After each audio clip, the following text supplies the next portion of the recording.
Part 1. It was a bright Sunday morning when I dropped my daughter off at the airport. She was heading off for a semester abroad.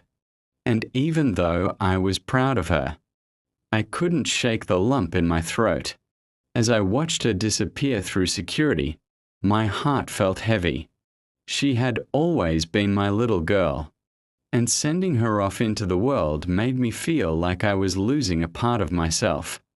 I wasn't going to waste any time. As soon as I left the airport, I started heading home, knowing that it would be a quiet day. My wife was at work, and I figured I'd spend the day catching up on some reading and doing the things I had put off. But little did I know, this ordinary day was about to take a very strange turn. As I neared my driveway, my phone buzzed. It was a call from our housekeeper, Maria. "Don't come home yet," she said, her voice unusually shaky. "You need to check your living room. Something's wrong." The words made my stomach tighten. I had never heard Maria sound so serious before. She had been with our family for years, always reliable and calm. To hear her so unnerved was a red flag. "What's going on?" I asked, trying to keep my voice steady. "I can't explain over the phone. Just trust me. Don't come home yet," Maria insisted. Now I was really starting to feel uneasy. Was it a break-in? A gas leak? Why was she so frantic? I told her I'd be home shortly, but something was off. I turned the car around and decided to stop at the coffee shop a few blocks away. I needed a moment to gather my thoughts, to calm my nerves. I was already picturing the worst-case scenarios. But what could have happened in the short time I'd been away? As I sat in the cafe, my mind raced. I couldn't shake the feeling that something was wrong, and I had to admit, a part of me feared that something had happened to my daughter. But she was at the airport, safe. This had to be something to do with the house, I told myself.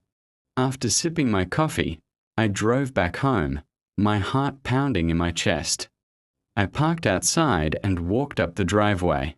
The house seemed eerily quiet. But when I opened the door, something felt different. Maria wasn't in sight, but I could hear her footsteps upstairs. "Maria!" I called. She appeared at the top of the stairs, her eyes wide, her face pale. "Come quickly. You need to see this." Without saying another word, she led me to the living room. As I stepped inside, my eyes immediately fell on the couch. The sight that greeted me left me speechless. There, on the coffee table, was a collection of items I didn't recognize. An envelope, some documents, and a peculiar black box.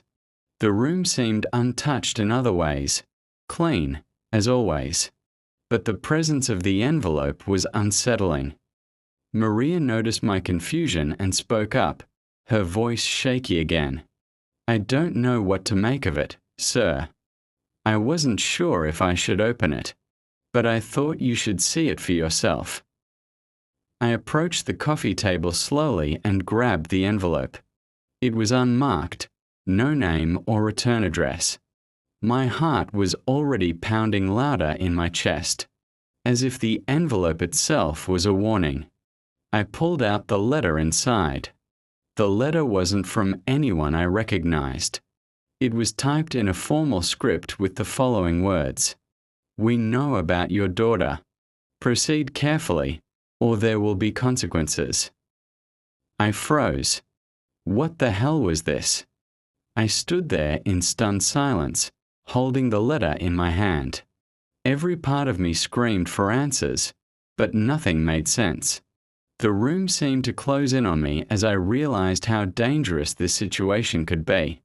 Suddenly, I heard a soft creak from behind me, and I turned to see Maria standing there, her face pale and her eyes wide.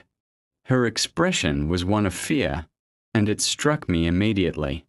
Maria had always been the calm one, the one who never got rattled. But now, she seemed visibly shaken. "What's going on, Maria?" I asked, barely able to hold the panic from my voice. She hesitated, looking back over her shoulder as if expecting someone to jump out from the shadows.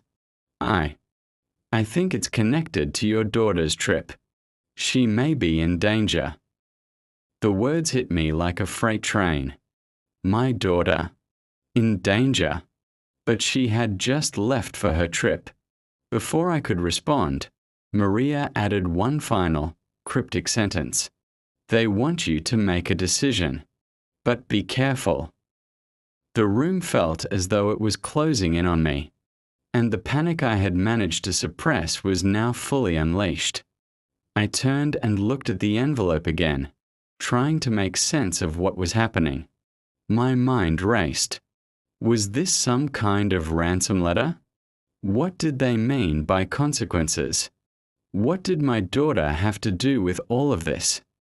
I felt the weight of the envelope in my hand, and I realized I had to make a choice. What should I do next? In the next part, things would start to unfold, and the questions only grew deeper. Stay tuned for the next part to see what happens next and how I took action. Don't forget to like, comment, and subscribe for more updates. You won't want to miss this story. Part 2. I stood there, gripping the envelope in my hand, my mind racing. The words on the letter haunted me. "We know about your daughter. Proceed carefully, or there will be consequences." I had barely been able to process it when Maria's frantic voice broke my trance. "Sir, you need to be careful. This isn't just about the letter. I think there's something else going on here. I've seen things, heard things." Her voice trembled as she stepped closer, glancing nervously over her shoulder. I was trying to remain calm, but the weight of the situation was pressing down on me. My daughter, whom I had just dropped off at the airport, was now caught in the middle of something I couldn't understand. The more I thought about it, the more confused and scared I became. "What do you mean, Maria?" I asked, my voice barely more than a whisper. "What things? What did you see?" Maria paused for a moment, then took a deep breath. She seemed to collect herself before speaking again, but there was no mistaking the fear in her eyes. I don't know exactly," she began, "but there's been someone watching this house. Not just today. 4 weeks now. I wasn't sure what to make of it, so I kept quiet. But now, I don't think I can anymore." Her words made my blood run cold. Someone had been watching us, watching our house, watching my daughter. "Why didn't you tell me before, Maria?" I asked, struggling to control my frustration. I could hear my own voice rising with the panic that was bubbling up inside of me, but I quickly forced myself to take a breath and calm down. It wasn't helpful to lose control now. "I didn't want to alarm you, sir. You've had enough going on. But this is different. Whoever is behind this, they're not stopping." I felt a lump form in my throat. I had never seen Maria like this. She was usually the strong, dependable one. But now I could see the fear in her eyes, the worry etched into every line of her face. And the letter only made it worse. I looked at the envelope again, then back at Maria. "Do you have any idea who could be behind this? Is it someone from her trip?" I asked, the question feeling empty and hollow in the face of such a bizarre situation. What could I possibly know about this? "I think it's someone who wants to hurt your family," Maria replied, her voice barely above a whisper. My heart skipped a beat. Hurt my family? What kind of people were we dealing with here? My thoughts raced, trying to make sense of it all. The idea that someone was targeting us, or even worse, my daughter, left me feeling helpless. I hadn't even known what I was supposed to do with the letter. Was it a warning? A threat? As I struggled with the enormity of the situation, my phone suddenly buzzed in my pocket. The sudden noise startled me, and I jumped slightly. I quickly pulled the phone out of my pocket, hoping it was some kind of answer to what was going on. It was a text from my daughter. "Dad, I just landed. Everything's fine. Don't worry about me." Relief flooded over me. She was okay. She was safe. But there was something that didn't sit right. I read the text again. "Everything's fine. Don't worry about me." She didn't sound like herself. In fact, her words seemed oddly distant, almost too detached. I tried to call her, but the call went straight to voicemail. My stomach churned as I realized that something was off. "Maria, I need to go to the airport," I said quickly. "I need to make sure she's okay." Maria looked worried but nodded. "I'll go with you. We should be careful. I don't know who or what we are dealing with, but we have to get ahead of this." I didn't hesitate. I grabbed my keys and rushed out of the house, Maria close behind me. I felt a sense of urgency that I had never experienced before. It was as though I was being pulled toward something I couldn't see but felt deep in my bones. As we arrived at the airport, I felt my heart racing in my chest. The parking lot was unusually quiet. I couldn't see much of the usual hustle and bustle of passengers. It seemed off. I texted my daughter again, asking her where she was, but the message went unanswered. I tried to call again, but still, no response. Panic gripped me as I walked toward the entrance, Maria beside me. "Do you think something's wrong?" Maria asked, her voice shaking as she looked around, scanning the parking lot. "I don't know," I said, trying to steady my voice. "But something's not right. I have to find her." We entered the terminal and approached the security desk. The officer there gave me a strange look as I asked if my daughter had arrived. "Let me check the records," the officer said, typing something into the system. After a few seconds, he looked up at me. "She hasn't checked in yet. In fact, there's no record of her flight even landing today," he said, his tone now serious. "What do you mean she's not here?" I asked, feeling a chill run through me. "She just texted me saying she landed." "I don't know what to tell you, sir. There's no record of her flight. It seems strange." Maria and I exchanged a look of disbelief. I couldn't breathe. My thoughts were spinning. Had something happened to her on her flight? Where was she? In the next part, I would uncover the chilling truth about what happened at the airport and what the real threat was. Stay tuned for the next part 2. Find out what happens next and how everything comes together. Make sure to like, comment, and subscribe for more updates. Part 3. I stood frozen, Maria's words echoing in my mind. There's no record of her flight. The numbness in my chest spread rapidly, and panic started to take over. My daughter had just texted me, and now, according to the airport staff, there was no record of her flight landing. What was happening? Maria and I exchanged glances, both of us unsure of what to do next. I felt completely lost. I had been so sure she was safe. She was supposed to be coming back from her trip. Why was there no trace of her flight? And why hadn't she responded to my calls? The officer at the counter noticed my panic.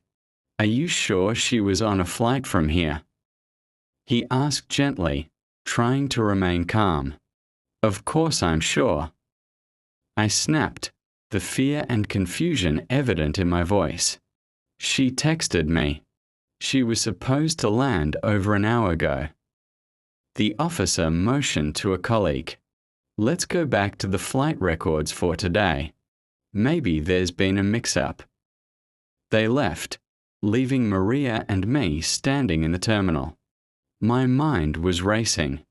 What if something had happened to her? What if she was hurt? I couldn't even imagine what was going through her mind. I pulled out my phone again, desperately trying to reach her.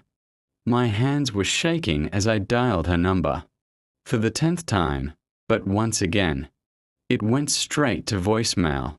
Why is she not answering? I muttered under my breath, frustration building with every unanswered call. Maria put a hand on my arm. Let's think this through. She's definitely been in touch with you. You said she texted you, right?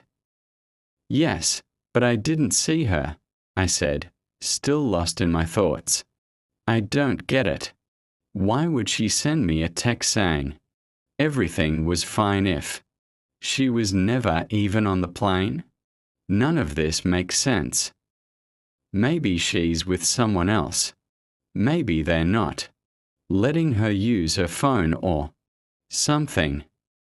Maria's suggestion didn't sound convincing, but I clung to it like a lifeline. Maybe. I murmured, still unsure of what was happening. It wasn't like my daughter to be so elusive. This wasn't her style. The officer returned after a few minutes, his face serious. I'm sorry, but we couldn't find any record of her flight, he said, his voice apologetic. And there's no check-in for any flight matching the time you said.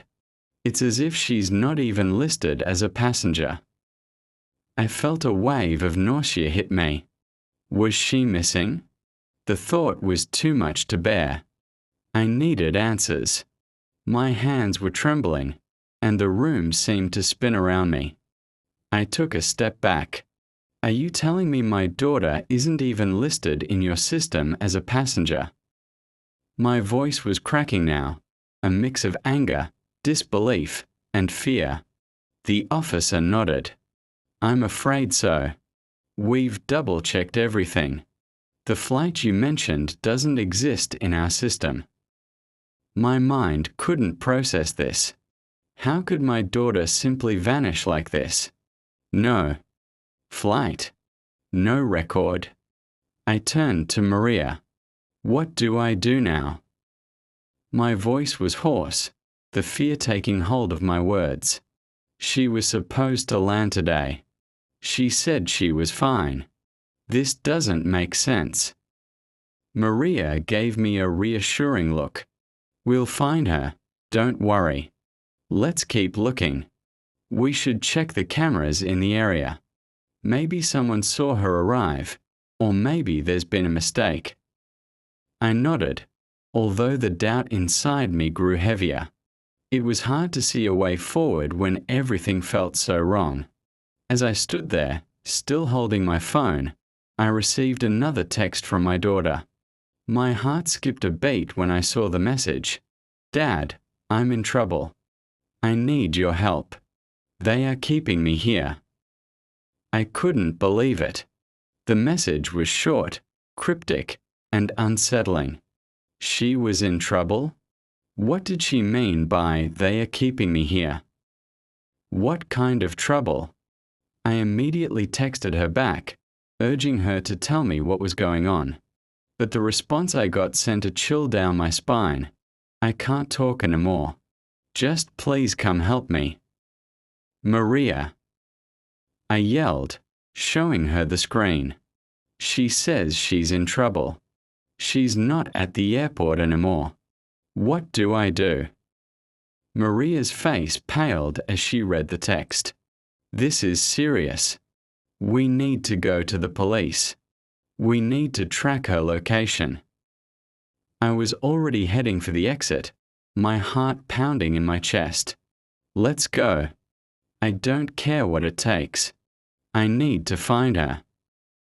We rushed to the nearest police station, where we explained everything to the officer. The situation was growing more urgent with each passing minute. The officer on duty listened carefully, nodding as I explained the situation.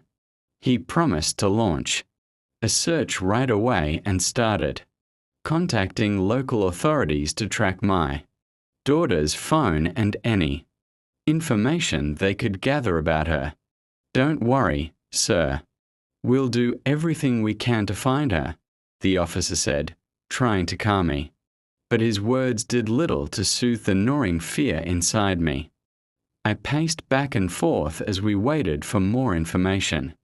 My daughter was out there somewhere, alone, possibly in danger, and I had no idea where to start looking. The next part would be the turning point. I would finally learn the truth behind my daughter's disappearance. Would we find her in time? Or was there something much more sinister at play? Stay tuned for the next part to find out what happens next and how everything unfolds. Make sure to like, comment, and subscribe for more updates. Part 4. The hours seemed to stretch into eternity as I paced back and forth, the flickering lights in the police station doing little to calm my growing anxiety. I tried to call my daughter again, but the phone rang endlessly without an answer. Each unanswered call felt like a nail being driven deeper into my chest, tightening the grip of fear. I glanced at Maria, who stood quietly next to me, her face a mixture of concern and resolve. She didn't say anything, but I could tell she was just as terrified as I was. She had always been there for me, through thick and thin. But this was different. This was our daughter, and something felt horribly wrong. The officer who had been assigned to our case finally returned. His face was stern, his expression unreadable. I stood up immediately, my heart skipping a beat. "Have you found her?" I asked, my voice a mixture of desperation and hope. "We've tracked her phone," the officer said, pausing to let the words sink in. "But the signal is being blocked intentionally. It's not just turned off, it's being jammed." I felt a chill run down my spine. My daughter had been deliberately cut off from the outside world. That wasn't just a coincidence. Whoever had her didn't want her to be found. Jammed. What does that mean? How can we find her? I asked, barely able to get the words out. My hands were shaking now, and my throat felt dry, tight with emotion. "It means the phone's location isn't being transmitted to us," the officer explained, his tone measured but firm. "Someone's using technology to interfere with the signal, but we are working on finding her another way." I nodded, even though my mind was racing. The situation was becoming more complicated by the minute, and I had no idea how we would get to her before it was too late. "Is there any way to trace her phone?" I asked, barely able to keep my voice steady. "We are doing everything we can. We've contacted the phone company to see if there's anything more they can do. And we've sent a team to check the area near the airport," the officer replied, his words calming me slightly, but not enough. "We'll keep you updated as soon as we have more information." I sank back into the chair, my mind running wild with possibilities. Who was behind this? Why would they want to keep my daughter from contacting me? The thought of her being trapped, unable to call for help, made me feel sick to my stomach. Maria reached over and placed a hand on my shoulder. "We are going to find her," she said softly. though I could hear the uncertainty in her voice. "Thank you for being here," I said, my voice barely above a whisper. "I don't know what I'd do without you right now." She squeezed my shoulder in response, offering silent support. We sat there in silence for what felt like hours. My mind couldn't rest. I kept thinking about my daughter, about her safety. What had happened to her? Where was she? Just as I was about to lose hope, the officer came back, this time with a different expression, one that conveyed urgency. "We've traced the phone again," he said, his voice more urgent now. "It's nearby, but the signal is being blocked on purpose. We need to move quickly." "Where is she?" I asked, standing up, my legs nearly buckling beneath me. I was ready to do whatever it took to find her, to bring her back to safety. "We are narrowing down the location," the officer said, his eyes scanning the room as if mentally calculating the next move.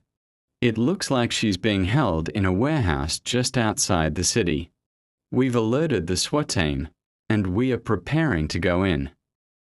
I felt a sense of relief wash over me, but it was quickly replaced with fear. The thought of my daughter being held in some warehouse, possibly in danger, made my blood run cold. "I'm coming with you," I said, determination hardening my voice. "I need to be there. I need to make sure she's okay." The officer hesitated for a moment but then nodded. "You're not going alone. We'll make sure you're safe. But I need you to stay calm and follow our lead. We'll get her back." I nodded, grateful for his professionalism, even though every fiber of my being screamed to run to her side. We didn't have time to waste. The SWAT team was ready to go, and I felt a brief flash of hope. Maybe this nightmare was finally about to end. But there was no time to celebrate. We had to act fast, and every minute we wasted brought us one step closer to losing her. As we drove toward the warehouse, I tried to focus on the mission at hand. I couldn't afford to break down now. My daughter needed me to be strong. The building loomed ahead, dark and foreboding. My heart pounded in my chest as we approached. This was it. This was the moment everything could change. The SWAT team moved in, clearing the area with practiced precision. The tension was palpable. Every noise seemed magnified, and my thoughts were clouded with fear. And then, just as we reached the front door, I heard the unmistakable sound of shouting from inside. My daughter's voice, panicked but unmistakable. "We've found her," the officer said, nodding to the team. "Move in." The doors burst open, and everything blurred into motion. The sight of my daughter, bound but alive, surrounded by masked figures, made my blood boil. I wanted to run to her, but I knew better. The team had it under control. In that moment, I couldn't help but breathe a sigh of relief. My daughter was alive. She was safe. But this story was far from over. Stay tuned to find out what happens next. Make sure to like, comment, and subscribe for more updates as the investigation continues. Part 5. The chaos of the warehouse faded into a strange calm as I stood outside, waiting for word that my daughter was safe. The SWAT team moved quickly, their faces grim as they stormed inside, their radios crackling with information I could barely understand. Every second felt like an eternity as I paced back and forth, my mind racing. What had happened to my daughter? Who was behind this? And why hadn't she called me for help? The officer who had been guiding me through this chaos finally approached, his face more somber than I had seen before. "Sir," he said, his voice low, "we've located your daughter. She's safe now. but we need to talk. I couldn't move at first. The relief washed over me, but a sudden surge of panic hit me. What happened? What did they do to her? My voice cracked as I spoke. The officer nodded, motioning for me to follow him to a quieter corner of the area. She's been through a lot, he said, but she's physically unharmed. We'll take her to the station for further questioning. Right now, we have a few things we need to discuss about who was behind this. I couldn't think about anything other than seeing my daughter. I didn't care who was behind it. All I wanted was to know she was okay. You need to come with me, the officer said gently, as if reading my mind. I nodded, not trusting myself to speak. I followed him, my feet heavy as if they had a mind of their own. My heart still racing. I could barely focus on the conversation around me as we made our way through the complex, toward the part of the building where they had taken her. We reached a room where my daughter was sitting with two officers. She looked tired, scared, but relief flooded her face as soon as she saw me. "Dad!" she cried, her voice breaking. "I knew you'd come." I rushed to her side, enveloping her in a tight hug. I could feel the warmth of her small frame against me, and I didn't want to let go. "You're safe," I whispered, my voice hoarse. "I'm so sorry. I didn't know. I never should have let you go." "Dad, you couldn't have known," she said, her voice still trembling. "I didn't think they'd do this." "Who?" I asked, pulling back slightly to look at her. "Who did this to you?" She took a deep breath, her eyes filling with tears as she looked at me. It was someone I used to trust, someone I thought was a friend.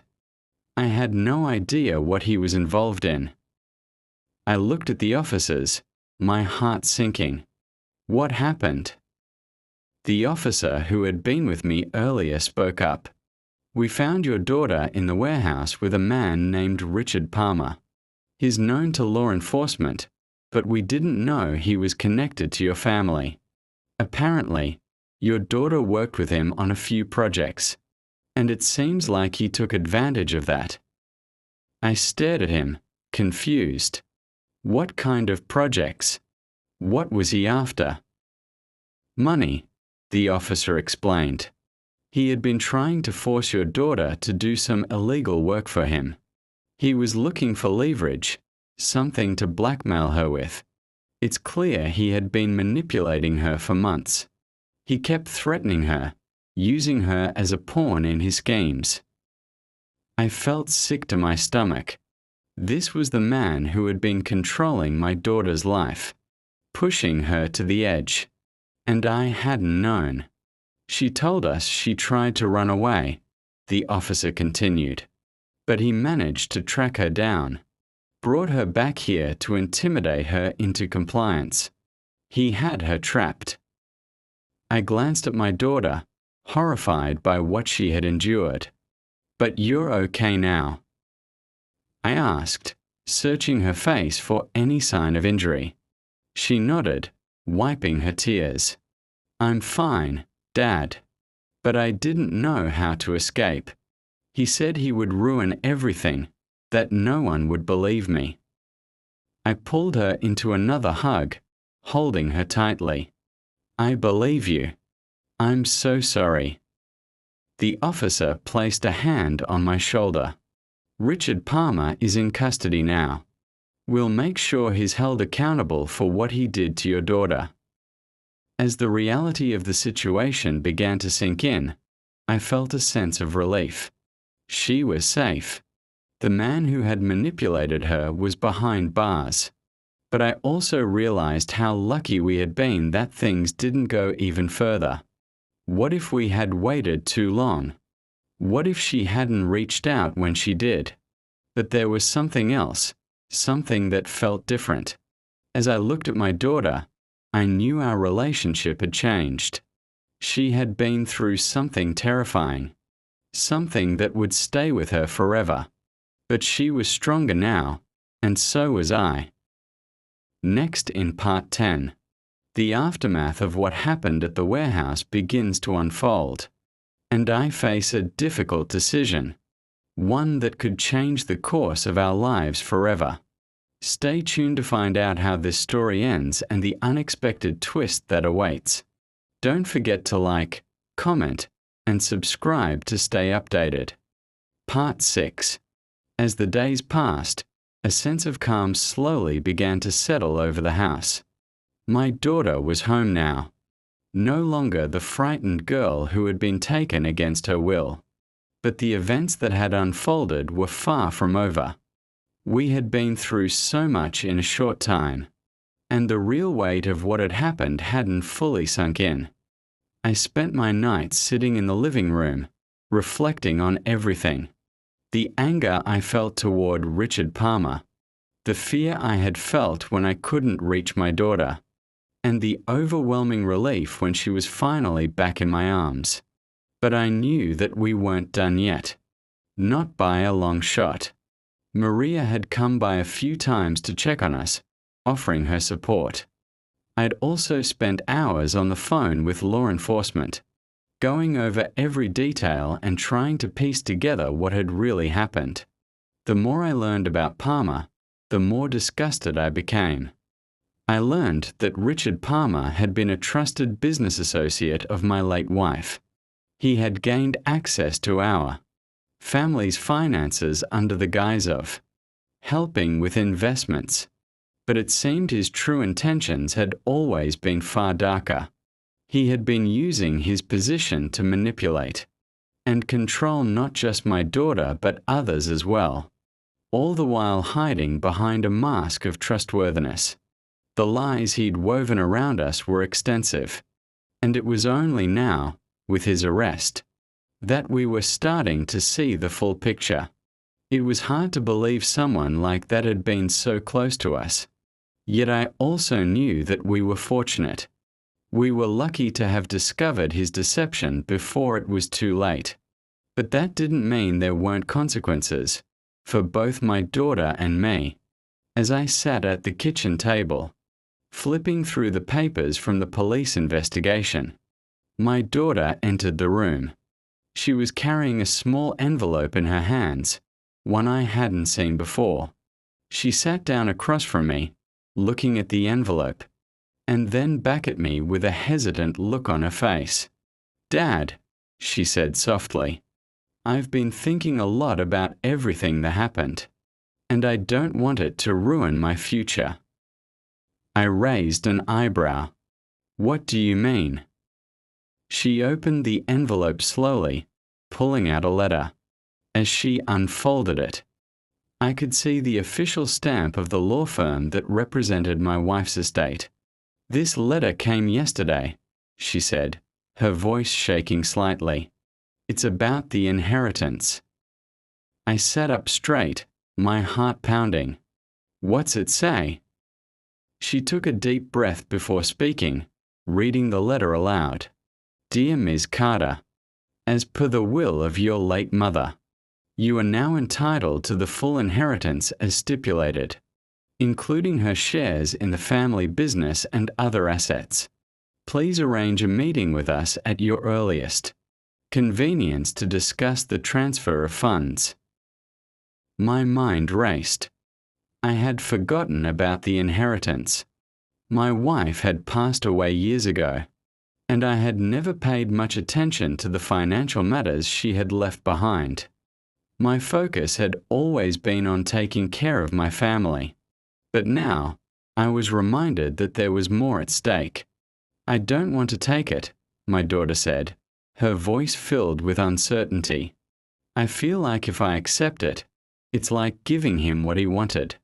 Palmer was involved with all of this. I just don't want to be tied to anything that might have come from him." Her words hit me hard. I had been so focused on the immediate danger and the emotional toll of what had happened that I hadn't considered How deeply this had affected her. The thought of her being dragged into the mess with Palmer made my heart ache. "You don't have to take it," I said softly, taking her hand in mine. "This is your choice, and you don't owe anyone anything. You've been through so much already. I'm proud of you for coming out of this stronger." She looked up at me, her eyes filled with gratitude and confusion. "But what about the future, Dad? What do we do now? I don't want to keep looking over my shoulder, wondering if he's going to show up again." "I don't have all the answers," I said, giving her hand a reassuring squeeze. "But we'll figure it out. Together." I knew in that moment that we couldn't let Palmer's actions define us. He might have tried to break us, but we were stronger than that. The only thing that mattered now was moving forward and rebuilding the trust that had been shattered.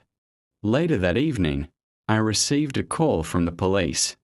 They had managed to track down some of Palmer's assets and had confirmed that he had been using my daughter's identity to funnel money through various accounts.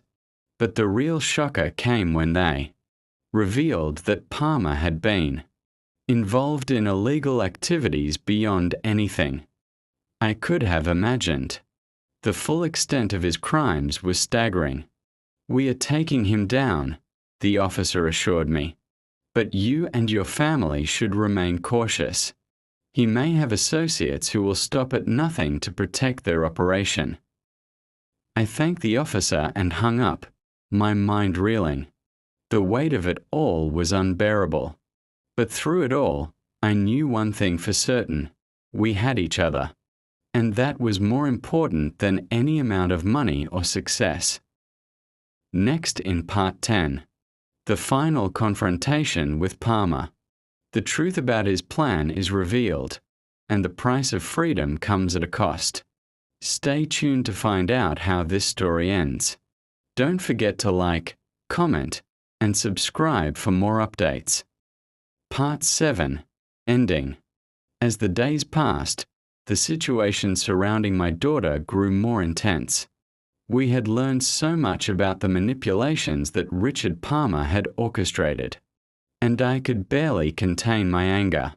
He had weaseled his way into our family, taken advantage of my daughter, and almost ruined everything she had worked so hard for.